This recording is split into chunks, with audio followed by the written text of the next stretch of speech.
وَهُوَ مُؤْمِنٌ فَلَنُحْيِيَنَّهُ حَيَاةً طَيِّبَةً.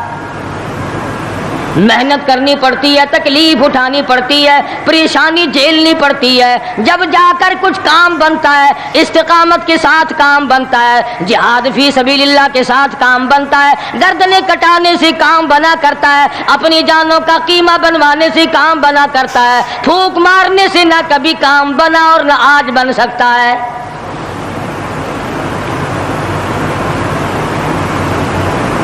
علماء کرام میں بے شمار لوگ اس قسم کے آئے جو استقامت کا پہاڑ ثابت ہوئے. ان میں سے بعض نے یہ لکھا ہے کہ بعض مرتبہ کھانے میں ایسا مزہ آتا تھا جیسے جنت کے کھانے کا مزہ آتا ہے. شاہ عبد الرحیم صاحب رائے پوری رحمہ اللہ خدام نے عرض کیا حضرت پورا مہینہ گزر جاتا ہے رمضان المبارک کا، کچھ دو چار نوالے دو چار لقمے کھا تو لیا کرو. تو فرمانے لگے میں اللہ پاک کا قرآن کریم دن کو پڑھتا ہوں، رات کو پڑھتا ہوں، سارا دن تلاوت کرتا ہوں، ساری رات تلاوت میں لگا رہتا ہوں. اور لوگوں تمہیں کیا معلوم ہے جب میں خدا کا قرآن پڑھتا ہوں میرے منہ میں جنت کے پھلوں کا مزہ آتا رہتا ہے.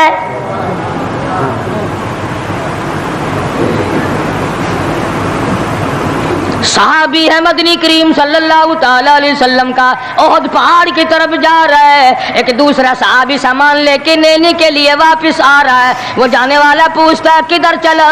کہتا ہے مجھے فلانا کام ہے. پوچھا تم کہاں چلے؟ کہتا رب ذوالجلال کی قسم احد پہاڑ سے جنت کی خوشبو آ رہی ہے.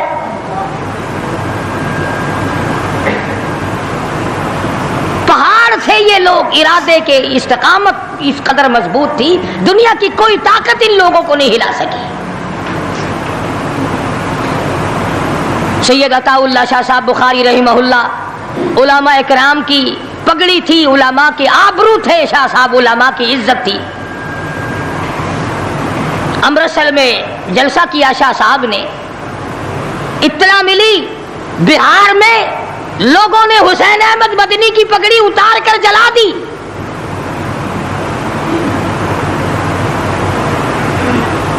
بخاری نے جلسہ کیا، لوگوں نے جستجو آنا نگاہوں سے دیکھا کہ آج بخاری سٹیج پہ ننگے سر کیوں آیا. فرمایا ہاں ہاں جو کچھ نگاہوں سے پوچھ رہے ہو سمجھ گیا ہوں، تم یہی کہتے ہو نا کہ میں ننگے سر کیوں آیا ہو جب حسین احمد کی پگڑی تم نے اتار دی. بخاری اوڑھ کر آنے والا کون ہوتا ہے؟ آج تک دیکھو ان بہاریوں کو تم کہاں کہاں یہ دھکے کھاتے پھرتے ہیں. مولانا حسین احمد مدنی رحمت اللہ علیہ کی پگڑی اتاری، پیروں کے نیچے بلی اور جلا دی، داڑھی میں شراب پھینکی، بے عزتی کی، پتھر مارے. جو سب سے آگے تھا صبح کو تالاب میں نہانے گیا، پیر اوپر ہے سر نیچے ہے، لوگ کہنے لگے بلے بلے اتنا لمبا سانس. بہت دیر ہو گئی، جب آدھا دن گزرا لوگوں نے جا کے دیکھا حضرت دنیا سے تشریف لے جا چکے تھے، وہ مر چکا تھا، پاؤں اوپر سر پانی میں ڈوب کے مر گیا. اس طرح سے غرق کیا خداوند عالم نے. کیا میرے ولی کی توہین کرنے والوں تم بچ کے نہیں جا سکتے.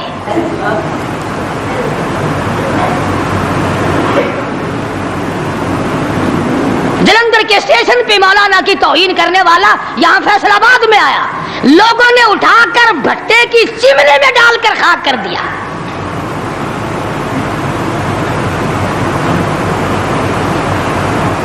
اللہ والوں کی توہین بشرطے اللہ والا ہو، ڈھنگ والا نہ ہو، فریب والا نہ ہو، ٹھگی والا نہ ہو، کتے بلی والا نہ ہو، اللہ والا ہو. خدا اس کا انتقام لیتا ہے.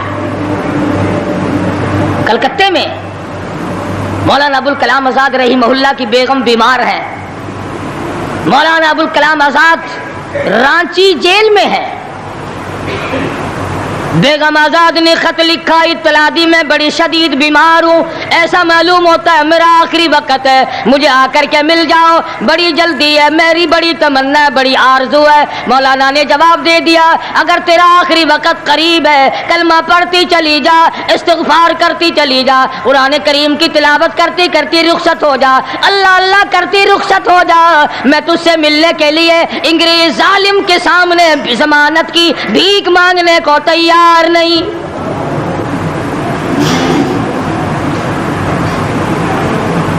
آج یہ جو علماء کی توہین کرتے ہیں, کبھی اخباروں میں لکھ کر فلاں مخالف تھا پاکستان کا, تم نے پاکستان کا کون سا کندھا دے رکھا ہے, تم نے پاکستان کا کیا سنوارا, تم نے پاکستان کا کیا بنایا, آدھا پاکستان بیچ کے کھا گئے اور تمہیں پوچھنے والا کوئی نہیں.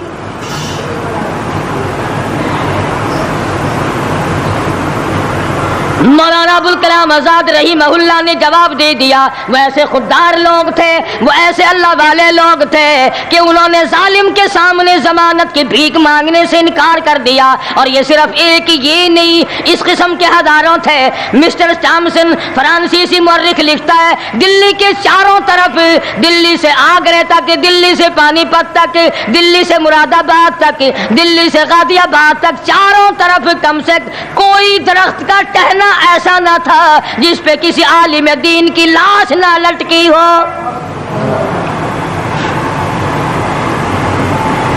اور چوری کھانے والوں تمہیں کیا پتا ہے, پاکستان کو بھون بھون کر کھانے والوں تمہیں کیا پتا ہے, پاکستان کی قوم کا چمڑا اڈھیڑنے والوں تمہیں کیا معلوم ہے, پاکستان کی آبرو برباد کرنے والوں تمہیں کیا معلوم ہے, پاکستان کی عزت کو تباہ کرنے والوں تمہیں کیا معلوم ہے کہ علماء کرام کا کیا کردار ہے.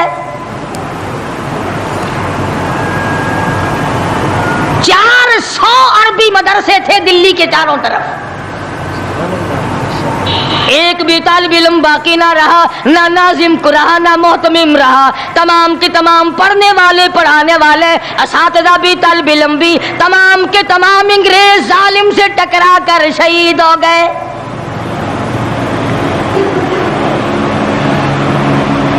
مولانا ابوالکلام آزاد رحمہ اللہ نے جواب دے دیا بیگم آزاد کا انتقال ہو گیا, بیگم آزاد کا انتقال ہو گیا. مولانا آزاد کی بیوی کا جنازہ کلکتے کی بازاروں سے نکل رہا ہے. وہ مسلمان جو انگریز کا پیشاب چاٹا کرتے تھے, جو انگریز کی لید چاٹا کرتے تھے, انگریز کے گھوڑوں کی میموں کا تھوک چاٹنے والے مسلمان بیگم آزاد کے جنازے پہ لٹھ برسائے, لٹھ مارے مولانا آزاد کی بیگم کے جنازے پہ.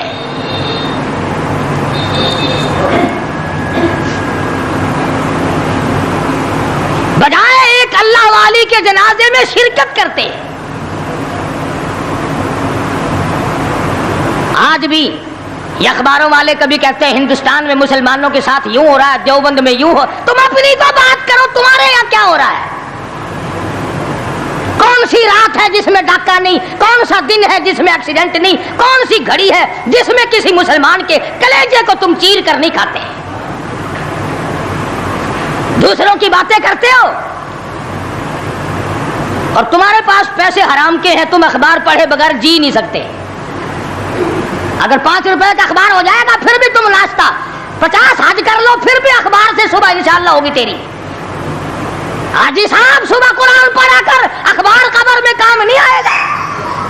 نرا جھوٹ, نرا بکواس. کوئی ریڈیو کا سر پکڑے بیٹھا ہے, کوئی ساری رات ٹی وی کے سامنے مرے ہوئے کتے کی طرح پڑھ کے گزار دیتا ہے. دوسروں پہ تنقید, دوسروں کو بکواس. مولانا ابوالکلام آزاد رحمہ اللہ کی بیگم کا جنازہ گزر رہا ہے, لوگوں نے لٹھ مارے, مسلمانوں نے مارے, کلمہ گو نے مارے, مسلمانوں کی آل اولاد نے لٹھ چلایا. سید عطا اللہ شاہ صاحب بخاری رحمۃ اللہ علیہ کو پتہ چلا, تیسرے چوتھے دن تشریف لے گئے, بن بلائے گئے. وہاں جا کر کے لوگوں کو للکارا اور فرمایا لوگوں تم نے اس عفیفہ کے جنازے پہ لٹھ چلایا, تم نے اس سیدہ کے جنازے پہ لٹھ چلایا جس کو بے نقاب تو کیا تم نے کبھی با نقاب بھی نہیں دیکھا. لیڈر کی بیوی تھی, عالم کی بیوی تھی, بہت بڑے سیاستدان کی بیوی تھی. کلکتے کے لوگوں نے مولانا ابوالکلام آزاد کی بیوی کو کبھی بغیر پردے تو کیا پردے میں بھی نہیں دیکھا. آج تو جب تک ساتھ لے کر بازار میں سے گزر نہ جاؤ اس وقت تک لیڈری نہیں چمکتی. کم سے کم پتہ تو چلنا چاہیے نا اس کے گھر میں مال کیسا ہے. اور اب تو بلکہ جب نکاح ہوتا ہے تو اسی وقت دلہے دلہن کا اخبار میں فوٹو آتا ہے کہ دلہا کس بھاؤ کا دلہن کس بھاؤ کی ہے. شرم نہیں آتی مسلمان کہلاتے ہوئے. ادھر کی بارات میں بھی حاجی, ادھر کی بارات میں بھی مسلمان اور نمازی.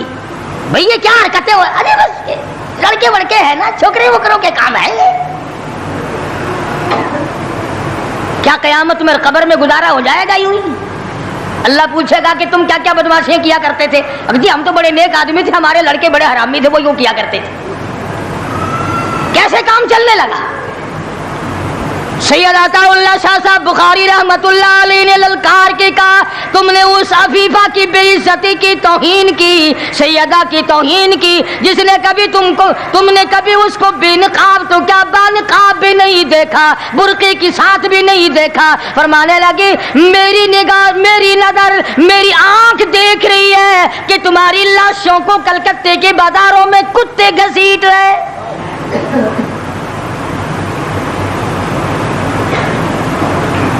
ہفتہ نہیں گزرا, 8 دن نہیں گزرے کہ ہندو مسلم فساد ہوا اور مسلمانوں کی لاشوں سے کلکتے کا بازار بھرا.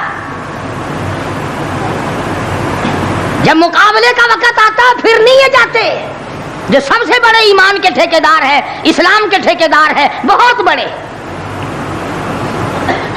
ان سے کبھی تو پوچھ لیا کرو کہ تم میں سے افغانستان کتنے حضرات تشریف لے گئے ہیں, فلسطین کتنے گئے ہیں, کیا کریں گے افغانستان جا کے, کیا کریں گے فلسطین جا کے. یہی جمعرات کو 2 پلیٹیں اور زیادہ صاف کر لیں گے. جب مقصد کھانا ہی ہے. وہ ایک مولوی بیمار ہو گیا بیچارہ, تو ڈاکٹر کے پاس لے گئے بڑی مشکل سے چارپائی پہ ڈال کر. تو وہ اتنی سی پیالی میں مکسر بنا کے لایا دوا کا.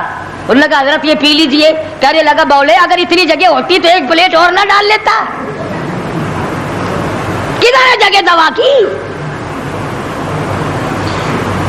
جن کا مقصد صرف کھانا, جن کا مقصد صرف پینا ہے, وہ کیا کریں گے ادھر ادھر جا آ کر, کیا کریں گے ان کو.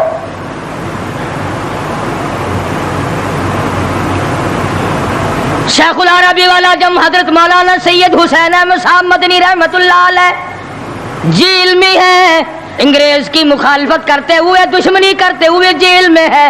آپ کو اطلاع دی گئی مولانا تمہاری والدہ انتقال کر کے جنازے پہ آ جاؤ. اماں کا آ کر منہ دیکھ لو, کندھا دے دو, ساری عمر کے لیے تمہاری والدہ کا چہرہ چھپ جائے گا. مولانا نے جواب دیا ایک والدہ کا, ایک بھاوج اور بھابھی کا, بھتیجی اور بہنیں مولانا مدنی کے جیل میں رہتے رہتے 6 جنازے گھر سے نکلے. 6 جنازے گھر سے نکلے. ہر وقت اطلاع دی گئی تشریف لاؤ, آ کے جنازے میں شرکت کرو, اماں کا چہرہ دیکھ لو, اماں کو اپنے ہاتھوں سے دفن کر دو. مولانا نے جواب دیا الحمدللہ اللہ پاک نے مجھے توفیق بخشی ہے, میں یہیں بیٹھا دعا کروں گا. او میری والدہ, اللہ کے یار رخصت ہو جا, اللہ تیری قبر کو جنت کا باغ بنائے, اللہ پاک آخرت بہتر بنائے, دنیا سے ایمان کی دولت ساتھ لے جانے کی توفیق عطا فرمائے. پر میں تیری زیارت کے لیے, میں تیرے جنازے میں شرکت کے لیے انگریز ظالم سے ضمانت کی بھیک مانگنے کو تیار نہیں.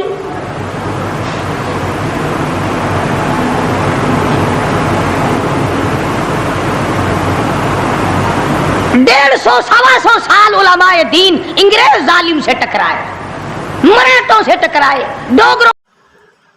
سبحان اللہ سبحان اللہ. آپ لوگوں نے ابھی سنی ہے قاری حنیف کی تقریر پر عمل کرے اور ہمارے چینل کو سبسکرائب کرے.